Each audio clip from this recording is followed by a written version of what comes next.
Mara dissuades from perfect wisdom. Subhuti asked, "What then, O Lord, is the reason why Mara makes great efforts and bestirs himself to prevent, by this or that device, people from learning and studying this perfection of wisdom?"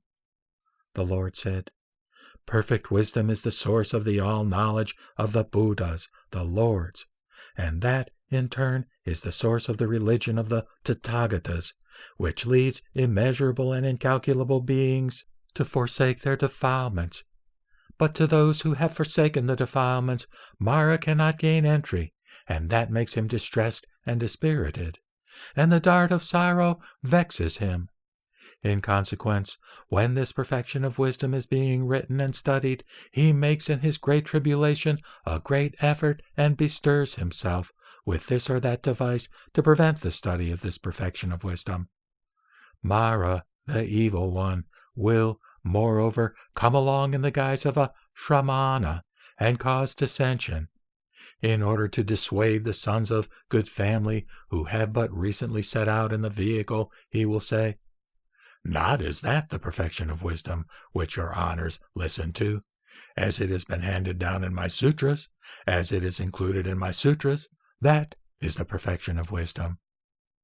Thus he will sow doubts in the minds of bodhisattvas who have but recently set out in the vehicle, whose intelligence is small, sluggish, and limited, who are blind, and whose future enlightenment has not yet been predicted.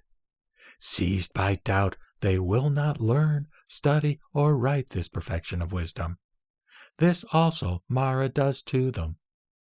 Moreover, Mara may come along in the guise of a Buddha, with magically created monks around him, and maintain that a bodhisattva who courses in deep dharmas is one who realizes the reality limit, who becomes a disciple, and not a bodhisattva, as this bodhisattva. This also is one of Mara's deeds. Subhuti, when this perfection of wisdom is being written and studied, Mara, the evil one, produces these deeds, which I have mentioned, and many others also. They all should be recognized by a bodhisattva and avoided, not cultivated. The bodhisattva should reply to them with vigor, mindfulness, and self-possession.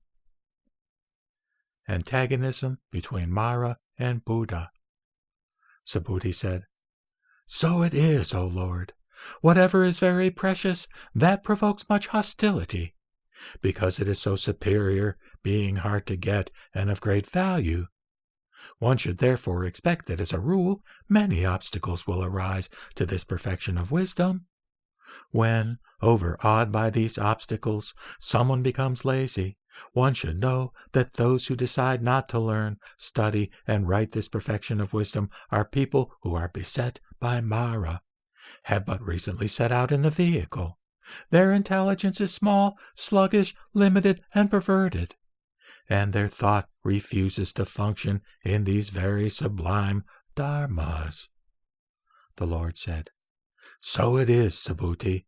And while it is true that these deeds of Mara are bound to arise, a great many agencies will arise in their turn that oppose the faults of Mara.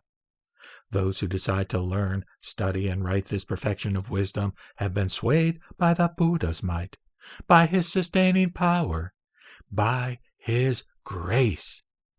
For whereas Mara, the evil one, will make great efforts to cause obstacles, the Tathagata in his turn will send help.